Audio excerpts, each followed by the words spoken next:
Assalamualaikum warahmatullahi wabarakatuh. Perkenalkan, kami dari kelompok 10 mata kuliah pendidikan inklusif pada pendidikan anak usia dini. Jadi kami akan membahas tentang kriteria calon sekolah penyelenggara pendidikan inklusi. Kami kelompok 10 beranggotakan yang pertama ada Rida Hazaini Rohmah, yang kedua saya Rahmadanti, yang ketiga Dian Mulyani, dan yang keempat Ruhul Hayatul Ulum.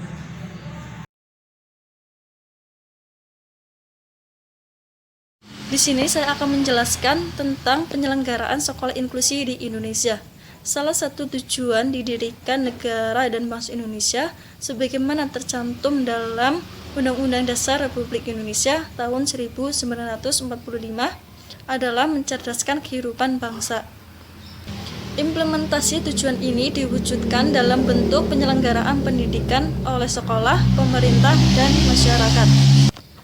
Atas nama kesamaan, hak, derajat, harkat, dan martabat sebagai warga dunia, maka pendidikan untuk semua, education for all, sebagaimana dideklarasikan di Bangkok pada tahun 1991 harus tetap dilaksanakan kapanpun dan dimanapun, dan tanpa menjadikan penyandang ABK termarginalisasi dalam keikutsertaannya dalam program pendidikan. Untuk menampung kebutuhan sebagaimana tersebut, maka penyelenggaraan sekolah inklusi menjadi sangat relevan.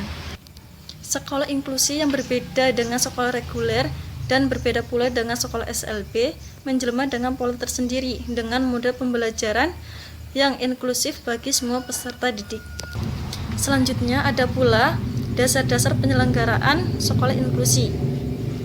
Dalam pasal 31 ayat 3 Undang-Undang Dasar 1945 yang berbunyi, pemerintah mengusahakan dan menyelenggarakan satu sistem pendidikan nasional dalam rangka mencerdaskan kehidupan bangsa yang diatur dengan undang-undang.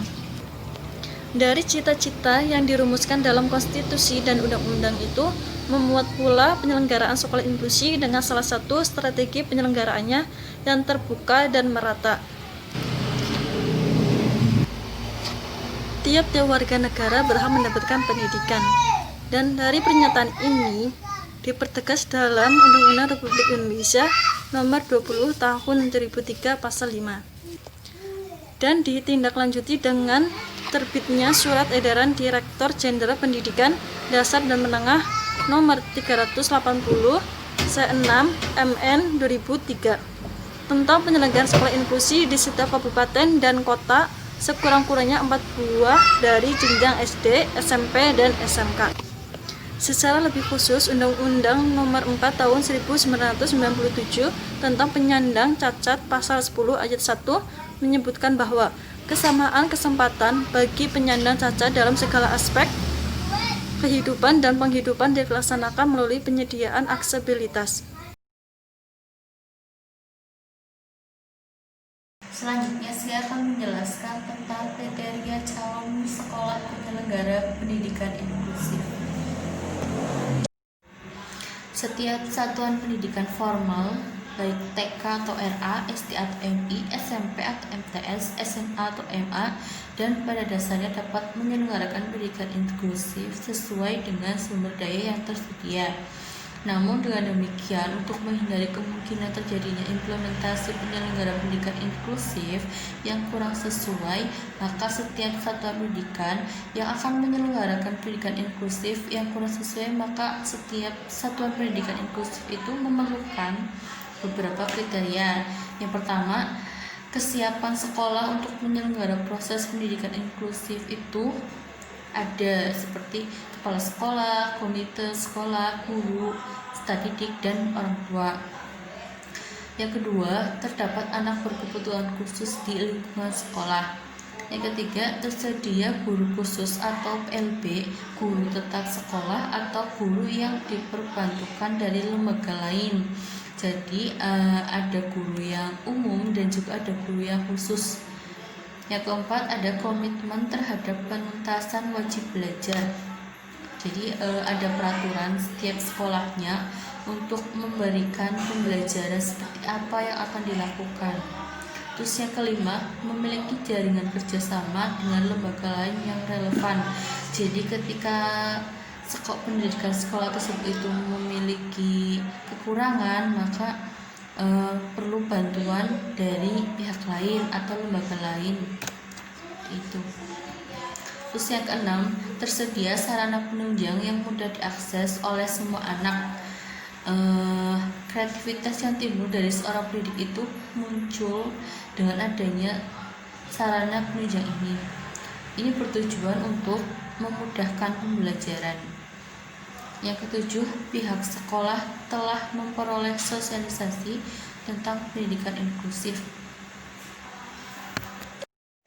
Yang ketujuh, pihak sekolah telah memperoleh sosialisasi tentang pendidikan inklusi. Sebelum ini juga pendidikan sekolah itu memberikan izin atau meminta izin kepada pihak desa atau tempat tertentu untuk mengadakan sosialisasi agar terciptanya kerjasama yang baik. Terus yang kedelapan, sekolah tersebut telah terakreditasi. Jadi ketika sekolah ini ingin mendirikan sekolah inklusif, maka sekolah ini telah terakreditasi. Minimal akreditasi itu B. Yang kesembilan, memenuhi prosedur administrasi yang diperlukan. Tentunya ketika menyelenggarakan sekolah inklusif pasti ada prosedur administrasi, dan administrasinya itu sudah lengkap dan sudah tertata rapi.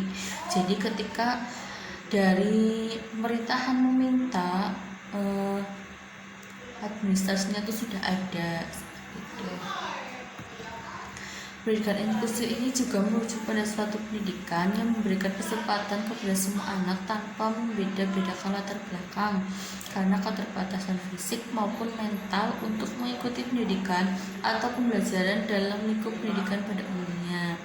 Jadi diselenggarakannya sekolah pendidikan inklusif ini untuk mengembangkan potensi yang terdapat pada anak tersebut, memberikan kesempatan yang memiliki latar berbeda-beda dari setiap anaknya.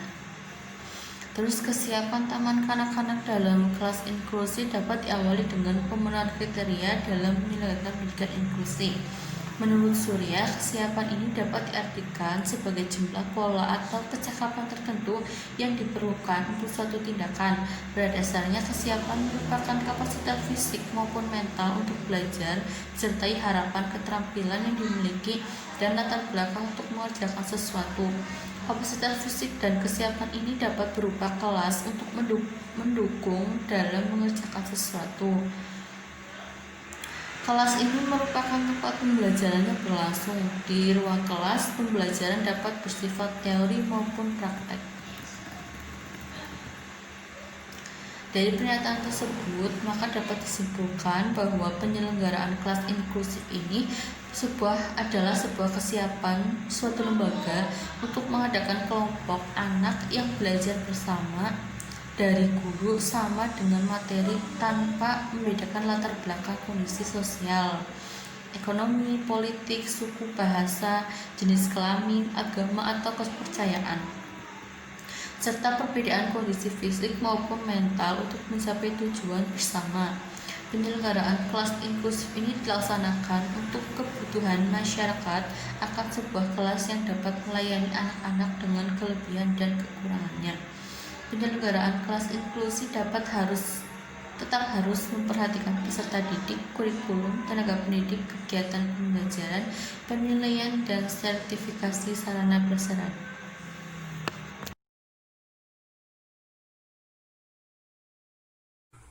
Ya, saya Rida Hozainur Rohmah. Di sini saya akan menjelaskan tentang prinsip-prinsip penyelenggaraan pendidikan inklusif. Ada beberapa prinsip dalam penyelenggaraan pendidikan inklusif, yaitu yang pertama, ada pendidikan yang ramah. Lingkungan pembelajaran yang ramah berarti ramah terhadap peserta didik dan pendidik, yaitu anak dan guru belajar bersama dalam suatu komunitas belajar. Menempatkan anak sebagai pusat pembelajaran, mendorong partisipasi anak dalam belajar, dan guru memiliki minat untuk memberikan layanan pendidikan yang terbaik. Lalu, prinsip yang selanjutnya yaitu mengakomodasi kebutuhan. Mengakomodasi kebutuhan setiap peserta didik merupakan salah satu upaya untuk meningkatkan kualitas pendidikan. Oleh karena itu, diharapkan sekolah penyelenggara dapat mengakomodasi kebutuhan setiap peserta didik dengan cara yang pertama, memperhatikan kondisi peserta didik, yaitu kemampuan dan kebutuhan yang berbeda-beda, serta gaya dan tingkat belajar yang berbeda. Yang kedua, menggunakan kurikulum yang fleksibel. Tiga, menggunakan metodologi pembelajaran bervariasi dan pengorganisasian kelas yang dapat menyentuh pada semua anak dan menghargai perbedaan. Yang keempat, memanfaatkan lingkungan sekitar sebagai sumber belajar. Dan yang kelima, melakukan kerjasama dengan berbagai pihak yang terkait. Dan prinsip yang terakhir yaitu mengembangkan potensi peserta didik seoptimal mungkin. Sekolah inklusif berupaya memberikan pelayanan pendidikan seoptimal mungkin agar peserta didik yang memiliki hambatan dapat mengatasi masalahnya dan mengikuti proses pembelajaran sesuai dengan kebutuhan dan kemampuannya. Itu adalah prinsip-prinsip dalam penyelenggaraan pendidikan inklusif.